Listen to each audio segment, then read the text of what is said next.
ஸ்ரீமதே ராமானுஜாய நமஹா.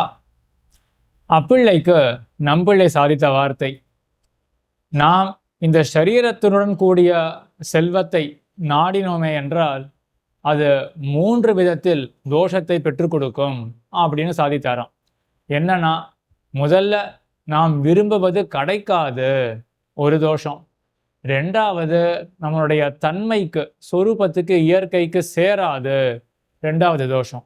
3வது, எம்பெருமான் திருவுள்ளத்தை அது புண்படுத்தும் என்று 3 தோஷங்களை நம்பிள்ளை அருளி செய்து தாமே விவரிக்கிறார். என்னன்னா, நாம் கோலினது கிடைக்காது, செல்வமானது கிடைக்காது அப்படின்னு உடனே சந்தேகம் வரும். அப்படியான திருவேங்கடமுடையான் இக்காலத்தில் இருக்கட்டும், ஆச்சாரியர்கள் காலத்தில் இருந்தே அவன் வரப்பிரசாதி அப்படின்றத அவனுக்கு ஒரு பிரசித்தி இருக்கு. ஏன்னா ஆச்சாரியர்கள் சொல்லும் பொழுதே திருவேங்கடமுடையான் கொடுக்கும் ஐஸ்வர்யம் அப்படின்னு இந்த ஐஸ்வர்யத்தை சொல்லும் பொழுது கூடவே சேர்த்து திருவேங்கடமுடையான எடுக்கிறார்கள்.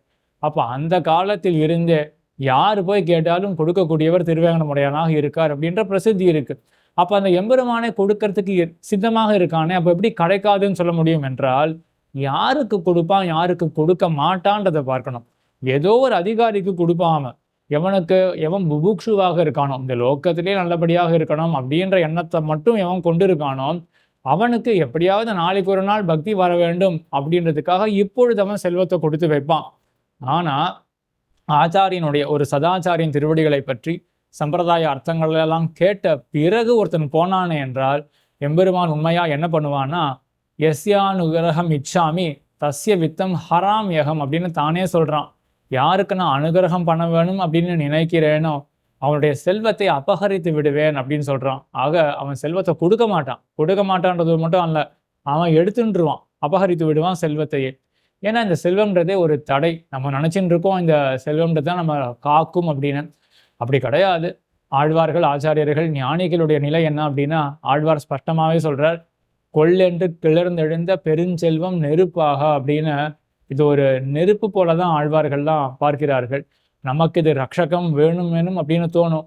ஆனா கொஞ்சம் யோசிச்சு பார்த்தோமே என்றால், வேண்டிய அளவுக்கு மேல ஒரு சல்லி காசு இருந்தா கூட அது படுத்துற பாடு ரொம்பவே அதிகம்தான். ஆகையினால எப்படி பார்த்தாலும் செல்வம்ன்றது ஒரு நெருப்பு தான். இது பெருமாளுக்கு தெரியாதா? ஆகையினால என்ன பண்ணுவார் பெருமாள் அப்படின்னா, திருவேங்கடமுடையானாக இருந்தா கூட பக்தனாக ஆக வேணும் அப்படின்ற எண்ணத்தோட ஒருத்தவங்க போய் நின்றானே என்றால், அவனுக்கு அனுகிரகம் பண்ண வேணும் அப்படின்னு எம்பெருமான் நினைத்தானே என்றால், நிச்சயமாக செல்வத்தை எல்லாம் குறைத்து விடுவர்.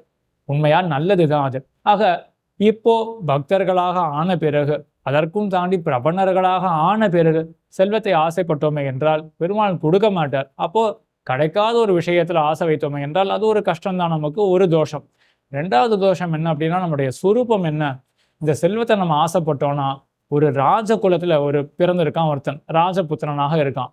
அவன் என்ன பண்றானா, ஏதோ ஒரு காடுவாழ் சாதி, அங்க போய் நான் வாழ வேண்டும், அந்த வீட்டுல நான் இருக்க வேணும் அப்படின்னு, அங்க இருக்கக்கூடிய கூட நான் குடிக்க வேணும் அப்படின்னு ஆசைப்பட்டானா எப்படி இருக்கும்? இவனோ உயர்ந்த மாளிகையில இருக்கான், அதை விட்டுட்டு காட்டு மதியில போய் வாழ வேணும் அப்படின்னு ஆசைப்படுவானா? இவனோ எத்தனையோ பக்ஷணங்கள் எல்லாத்தையும் போஷணம் பண்ணிட்டு இருக்கான், அதெல்லாம் விட்டுட்டு கூழை சாப்பிட்றேன் அப்படின்னு போவானா?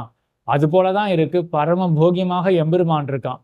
அதை விட்டுட்டு அல்பமாக, அஸ்திரமாக, பிராகிருத்தமாக இருக்கக்கூடிய செல்வம், அதை போய் நாடினோமே என்றால் நம்ம சொரூபத்துக்கு ரொம்ப தகாததாக நடந்து கொள்வோம் அப்படின்றத 2வது தோஷமாக பார்க்கலாம்.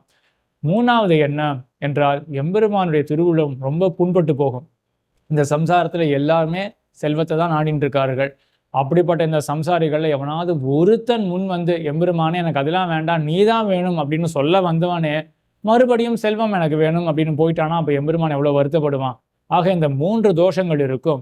பிரபன்னர்களாக இருக்கக்கூடியவர்கள் அவர்கள் செல்வத்தை விரும்புவார்கள் என்றால் இந்த 3 தோஷங்களும் வரும் அப்படின்னு நம்பிள்ளை காட்டி, அதற்கு பிறகு ஒரு லௌகிக்க உதாகரணத்தையும் காட்டுறார். கணவன் மனைவி இருக்கார்கள். அந்த மனைவிக்கு விபரீதமாக மற்றொரு புருஷனிடத்துல ஆசை வருது.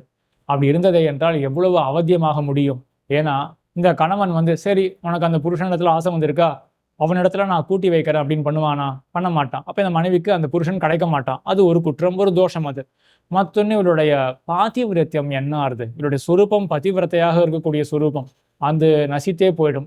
அப்புறம் 3வது என்னன்னா, இந்த கணவனுக்கு எவ்வளவு வருத்தமாக இருக்கும். அது போலதான் எம்பெருமான் திருவடிகளே எல்லாம் அப்படின்னு வந்த பிறகு எனக்கு இந்த செல்வம் வேணும் அப்படின்னு ஆசைப்பட்டோமே என்றால் இத்தகைய தோஷங்கள்லாம் வந்து சேரும்.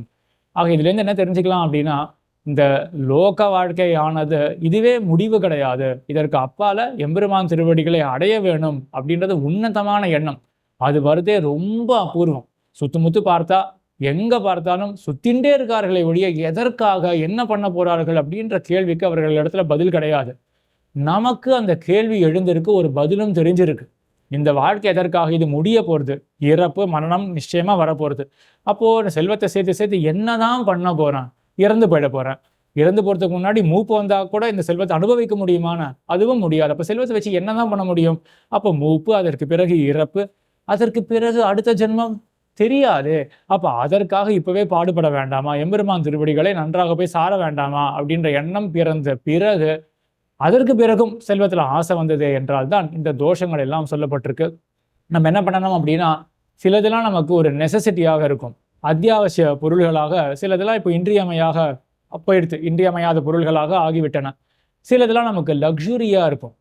அத்தியாவசிய பொருளாக இல்லாமல் என்னுடைய போகத்துக்கு இருக்கக்கூடிய பொருள்கள் அப்படின்னு அந்த லக்ஸூரியஸ் ஐட்டம்ஸை, அந்த லக்ஸூரியை வந்து தாராளமாக தவிர்க்க வேண்டும். கண்டிப்பாக தவிர்க்க வேண்டும். ஏன்னா அதில் நோக்கு போயிடுதே என்றால் அப்போ எம்பெருமான் திருவடிகளில் நோக்கு போகாது. ஸோ நெசசிட்டியாக என்னவா இருக்கோ அதை மட்டும் வைத்துக்கொண்டு முடிஞ்ச வரையிலும் கொஞ்சம் கொஞ்சமாக அந்த நெசசிட்டி அப்படின்றதையும் கொஞ்சம் கொஞ்சம் கழிச்சுட்டு வந்து வெறும் எம்பெருமான் தான் அப்படின்னு இருந்தோமே என்றால் எம்பெருமான் நம்ம சுலபமாக தன்னுடைய திருவடிகளிலே சேர்த்து கொள்வான். ஆழ்வார் திருவடிகளே சரணம், எம்பெருமானார் திருவடிகளே சரணம், ஜீயர் திருவடிகளே சரணம்.